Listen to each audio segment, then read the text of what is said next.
What's up, everybody? Welcome back to another live stream from Scalar Learning. And today we are going through the prep process for the SAT, which is coming up this Saturday on December 1st. Do a quick audio check and we'll make sure we're good there. Excellent.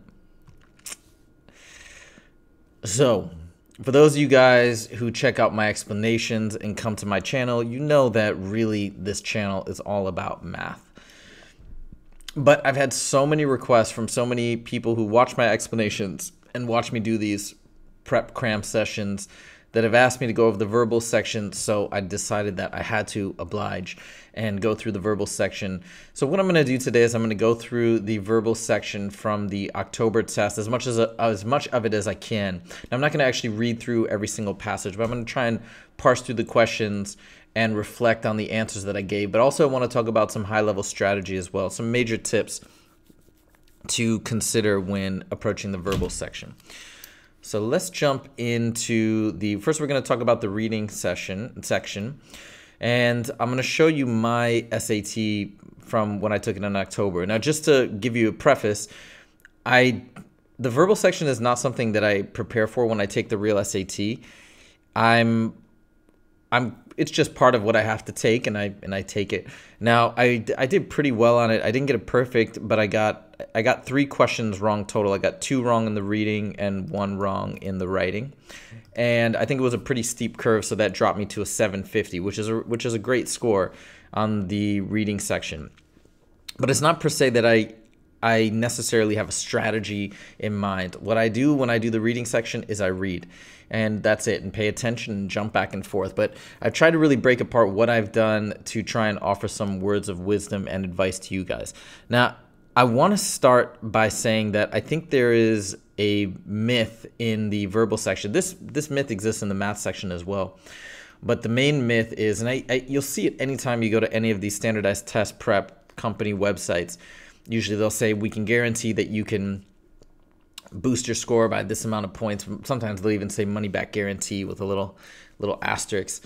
So there's some certain conditions that have to be met to make that guarantee. But the point is that I think a lot gets made of these tests as learning the tricks and tips to outfox the test makers, and that's the real path to getting a good score. But I don't think that's true, and I think that's a misrepresentation. The reality is that if you want to do good on the math section, you got to know the math. And that's what I try and do on my channel, is teach you the math. And the same is true for the reading section. And I can attest to that because I'm literally doing nothing but reading and nothing but relying on my skills of grammar when I approach the writing and language section. So when it comes to reading, you gotta read carefully, methodically. You gotta be able to jump back and forth between the passage and the questions, and that's it. Now, I've had students of mine that have told me that a tutor, for example, will modify the way that they approach the passage. For example, they'll say, skim the passage and then jump straight to the questions, or skip the passage, jump to the questions, and then go back and fish for information in the passage. I'm not disagreeing with any of those particular approaches. The point is that reading more so than math in my opinion, is such a personal activity, and the way in which we read optimally is so varies from person to person, that when it comes down to a test like this or any other reading exercise, you want to get familiar with how you feel most comfortable and take that approach. I mean, I really believe that maybe in certain cases you're doing it in a way that's completely antithetical to your strengths, and to get some guidance would be helpful. But I believe that for the most part, if you're approaching the reading section in a way that's comfortable to you, stick with that and don't try and change up your strategy last minute. And that's what today is not about, any sort of last minute major change ups. Just keep doing what you're doing. And if you're struggling with the verbal section, practice, practice, practice, even more so than the math section. I mean, it's all about learning your best way of parsing this mass amount of information and answering these types of questions. And the more practice you get, the more comfortable you'll get with the testing material and the language and the easier time you'll have on the actual test. So that's it in a nutshell. Now, in general, the other thing I think most of you guys probably know this, but make sure you recognize too, with the reading section, there's no outside information needed whatsoever. Translation, the answer is always in the passage that you're reading, and that's comforting. If you're trying to decipher the answer to something, you just got to go back and find that point in the passage and knock it out. Make sure you understand it, and boom. So we're going to jump through some questions right now. Let's see. First, I want to start with the ones that I got wrong. So I told you guys I got 2 wrong. I haven't even looked. This is the first time I'm looking at these questions here. So it says there's no subscore. Oh, I see command of evidence, words and context, and it's not available there. And I also got, I'm curious to see what I got wrong because I remember there was definitely one that I was a little bit confused about. So let's see. And what are they both considered difficulty? They're both considered hard questions. Okay. So let's start here, and then we can jump around a little bit in these passages. Questions 1 through 10 are based on this one. Hold on, let me see what my question is. The interaction between Miss Spivey and Ralford serves mainly to. Okay, so I don't remember what the right answer was, but I'm going to show you how I would approach this. Now, I always approach things sequentially in the way that it's presented. I always read my passage first. I don't take notes. I don't mark anything up, but that's just me. Again, you got to do what works for you and what you use in class and in school. But I read the passage very carefully. Then I jump through each question, and then I jump back whenever I need to. So let's find, we're going to kind of read through and find this interaction. I don't remember this passage too well. Let's see. So she stepped off the train wearing a pair of thick-soled boots. Let's see if we can zoom into this a little bit. Okay.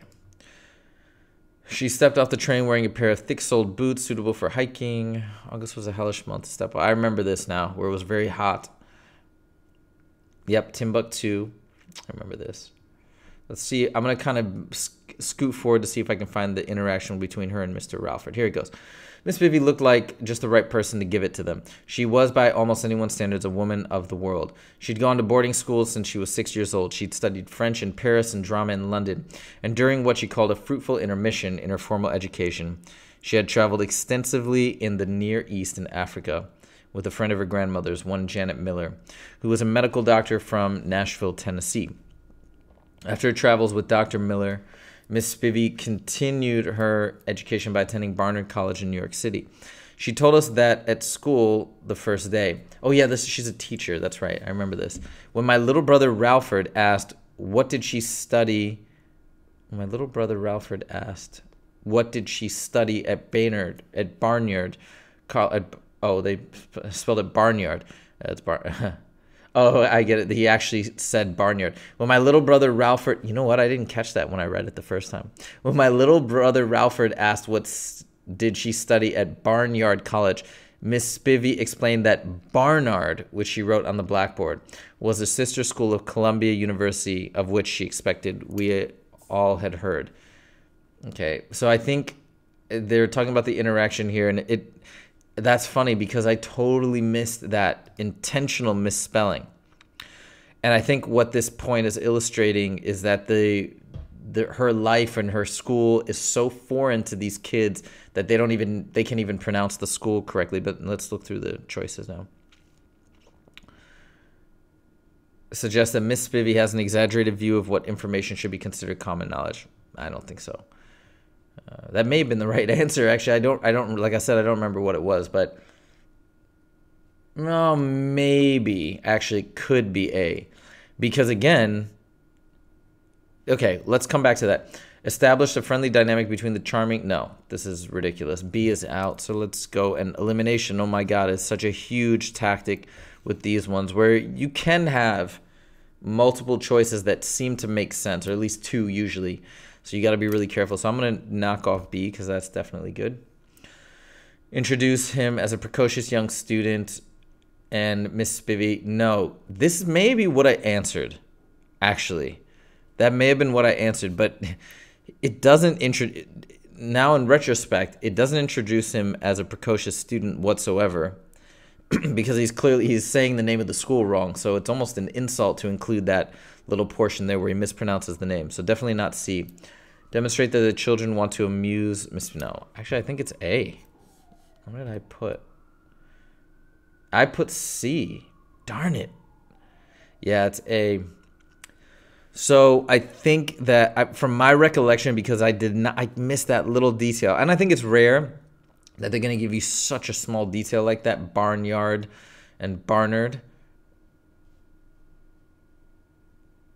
See, you know what I'm saying? If you miss that little detail, it just sounds like he's interested in what's going on. Tell me more about your school. What did you study there? I think that's why I said always introduce him as a precocious young student. And she's dismissing him because she didn't answer his question. But now when I see that little misspelling, man, that's why I think this is a hard question. That's so tiny. But caught it now. I just missed it back then. Let's see if they give any explanation. No, they don't. Okay. So there we go. Let's go to the other one that I got incorrect here. Number...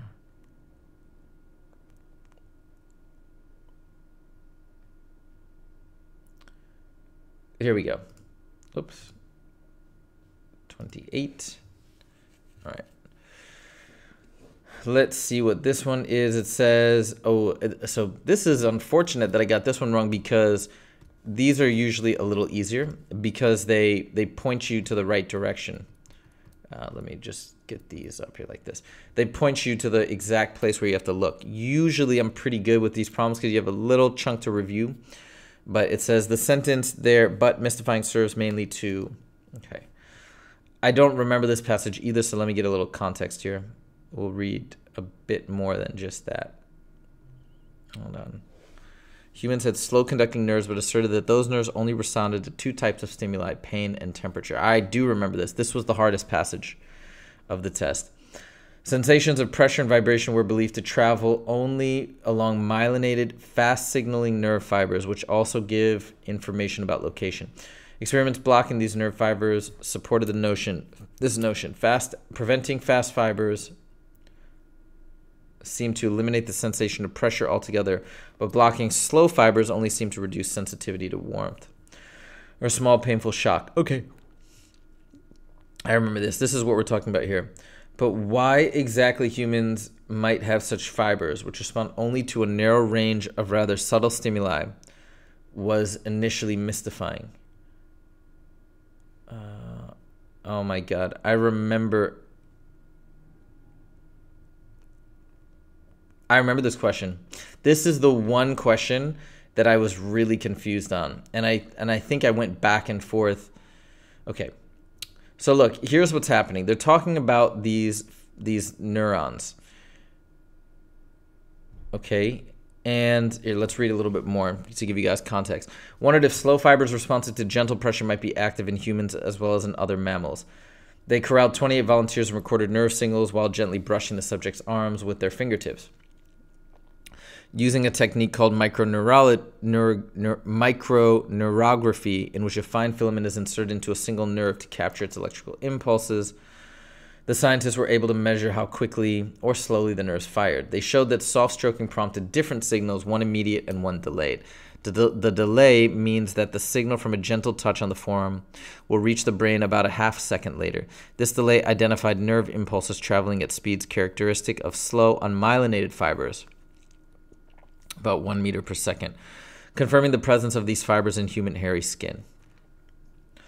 Then, in 1999, the group looked more closely at the characteristics of slow fibers. They named these low-threshold nerves C-tactile or CT fibers because they had exquisite sensitivity to slow, gentle tactile stimulation, but unresponsive to like noxious stimuli like pinpricks, sharp point, pain type of stimuli. But why, now here's the paragraph, but why they might have such fibers which respond to a narrow range of rather subtle stimuli was initially mystifying. Unlike other types of sensory nerves, CT fibers could be found only in hairy human skin, not the forearm and thigh. No amount of general stroking of hairless skin prompted similar activity signatures. They decided that these fibers must be conveying a different dimension of sensory information than fast-conducting fibers. Okay. So I think anticipate a potential criticism, identify factors that Olafson had previously failed to consider. I think it's A. And what did I put? Okay, so let's go through this. Propose a solution to a dilemma. I don't think that makes any sense. Show a problem. Could be D. It kind of, you could call it a problem. You could call it another question. No criticism. I think I had it between A and D. I think it's A. I selected A and it's wrong. It's D. Show a problem from this. So this is the problem that I had a really hard time with, and I think the reason why I suppose the reason why it's D is because in this case, I think the word problem throws me off, but it's showing a new area that needs to be explored, a new question, as opposed to a problem. But I think that's where I get thrown off, and I think that's why it's correct, because it is a problem. It's a new question being asked. So this was a really hard problem. Now I'm going to come to you guys for questions. Now I want to see if you guys have any specific ones beyond these. Okay, let me see how many. I got a bunch of comments. So let me go through this real quick. Oops. I can't really watch this now. We'll obviously be up late. Yes, it will be up later today. Okay, been watching your videos and going through the levels. Thanks for the video. Yeah, you're welcome. It's been super helpful. Math is a lot compared to my reading, so I just want to thank you for you're welcome, guys. Oh, that's amazing. 15 to 15:10. That is unreal. Do you think the verbal section is harder on practice tests than the actual SAT? I can't answer that because I barely ever do the practice sections. The ones that I've seen, I don't know, it seems pretty comparable. Okay. Yeah. My Khan Academy score was much different than my SAT. Whoops. Oh, wow, that's awesome. So I got on the last one when I took it, I got a 1540. So I got a 790 on the math, and I got a 750 on the English.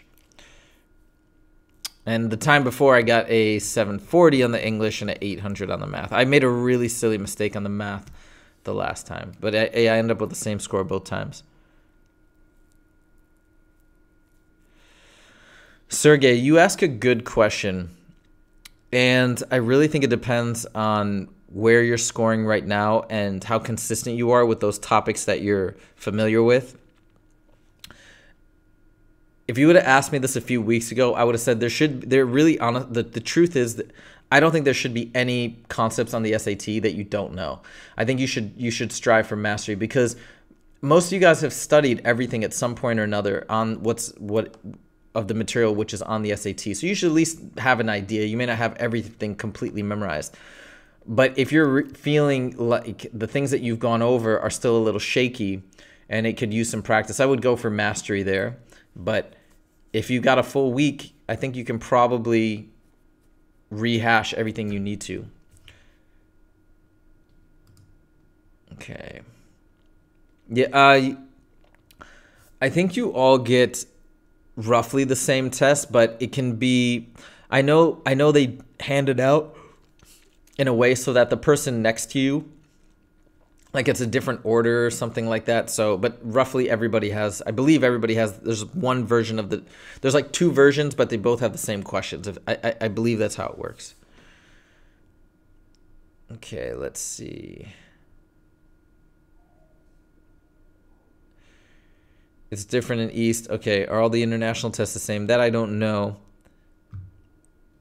Okay, do we need to study a bunch of words? No, I would not study a bunch of words. I don't think that strategy doesn't make sense anymore, because there's not really a analogy or a vocabulary section like there used to be. Now it's just reading passages, and you should be able to, hopefully your vocabulary is strong enough where you can figure out whatever words you don't know via context. Huzefa, please answer the question on the international SAT. Yeah, that I unfortunately don't know too much about the international SATs versus the domestic ones. So I'm not sure if they're all the same. But my assumption is they probably are. I just can't say for sure. Okay, so that's essentially my thoughts on the reading section. If you guys have specific questions from this test in October that you want to see, let me know. I'm going to now move on to my thoughts on the writing section.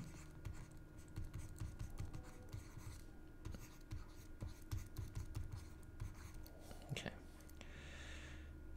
So let's see over here. Can't tell how many people are on right now. So guys, again, I definitely take advantage of this time before I have to sign off to send me specific questions if you have them. Okay, let's go to the writing and language. So we have 44 questions. I'm going to start by going over the incorrect one. But actually, no, before that, let's go over some general points on how to approach this section. So the writing section is... It's not actually writing. We're not talking about writing an essay. But it's similar to the reading section in that you're reading passages per se, but it's more about organization and grammar, punctuation, things like that. Now, I did pretty good on this section, and I didn't do any practice problems. The reason why is because as an adult or anybody who reads a lot or has read a lot in their life, you can kind of rely on your general instinct when you read something to know if a particular punctuation mark or a word or what have you is out of place, and that's all I do. So my advice to anybody, and I know it might sound a bit hackneyed, maybe you've heard this before, but really at the end of the day, spend as much time as you can this week doing practice problems, but also reading. Read a lot. You absorb the grammatical rules by osmosis the more you read. But if you're in a crunch right now, I'd say do as many practice problems as possible and just get as familiar as you can with the rules being tested, the punctuation being tested, etc. But that's all I do. I don't do anything special when I approach this section. So first, let's tackle the incorrect problem here. Let's see. Like I said, I don't even know which one I got wrong.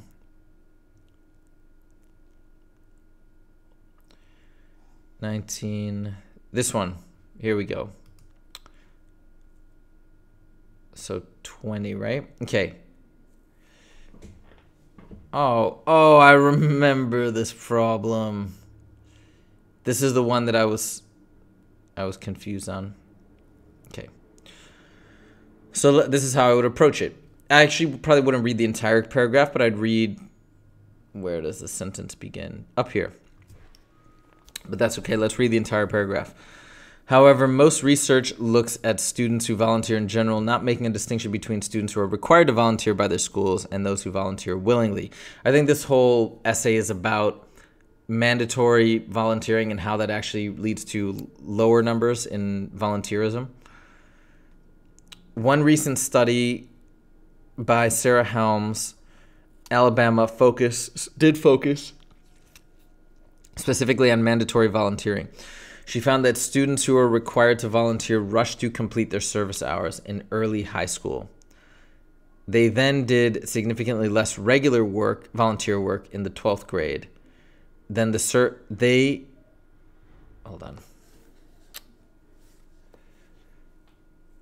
then did significantly less regular work in the 12th grade. They then did significantly less regular volunteer work in the 12th grade than the service hours of those not required to volunteer. See that right? Definitely is not no change. I hope I didn't answer no change. They then did significantly less volunteer work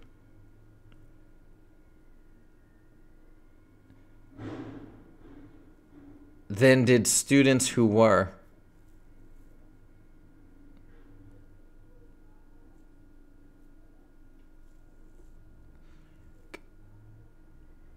then... Oh, yeah, I remember this. Okay, so I'll tell you what I was between. I was between B and D. Let's see if I can get it right this time, because I don't remember what it is. It's definitely not A. It's definitely not C. So it says... She found that the students who were required to volunteer rushed to complete their service hours in Hurley High School. They did significantly less volunteer work than did students who were not required to volunteer. Did significantly less volunteer work compared with students not required to volunteer. Only less volunteer work.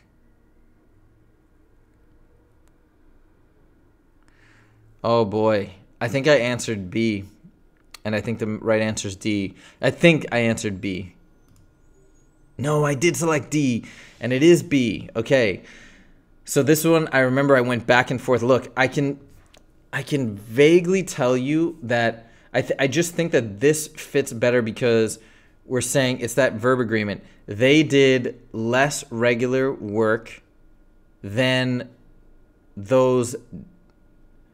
Then did students who were not required to volunteer compared with students not required to volunteer. We're missing that did, and that's the issue. That's where we're having that we're not having that verb agreement or that verb continuity.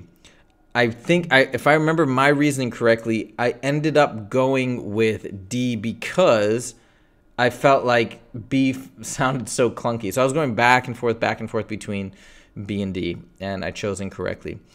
That's a bummer. So that was a really tricky one for me in particular. That was really the only one I think on the writing and language that had me tripped up, and I got it wrong. So let me see if we got any questions here. Let's see.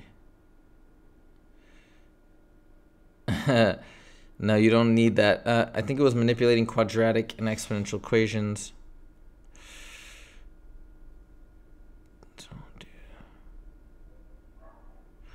All right, so guys, I'm not seeing a lot of specific questions about... Oh, here, I see a question. So you get 65 minutes for the reading section. Do you get extra 2 minutes for bubbling the answer sheet, or they just stop you? No, you get no extra time. That's it. 65 minutes from start to finish, and then you're done.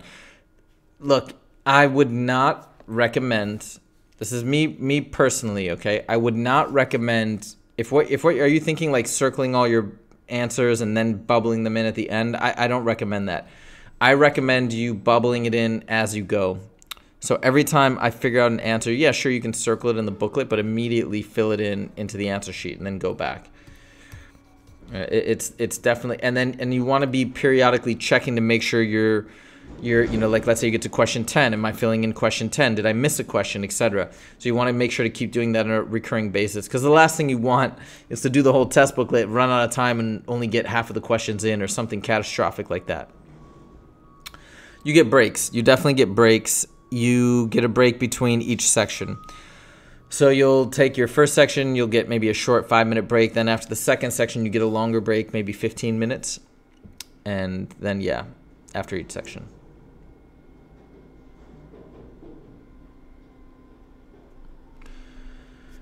And listen, guys, for the math stuff, I'm going to be hitting it hard the next 4 days. And I'm going to be finishing on Friday with a presentation of my top 5 tips to boost your math score. And if you do it correctly, if you're not taking into account these tips, you really can boost your score by a solid 40-50 points. So make sure to check in on Friday for that presentation. Yeah, I mean, you can't... I suppose you could sort of, but I mean, once you're done with a section, you're not allowed to change it. So you can't go back and modify a section that you've already finished. In fact, if you try to do that and you get caught, you can have your whole entire score thrown out, and you'll get some dire consequences. You'll be reported for misconduct. It'll just be terrible. So I wouldn't mess around with any of that. No, after doing English today, I'm only doing math for the rest of the week. Yeah. No, do not ask the person next to you.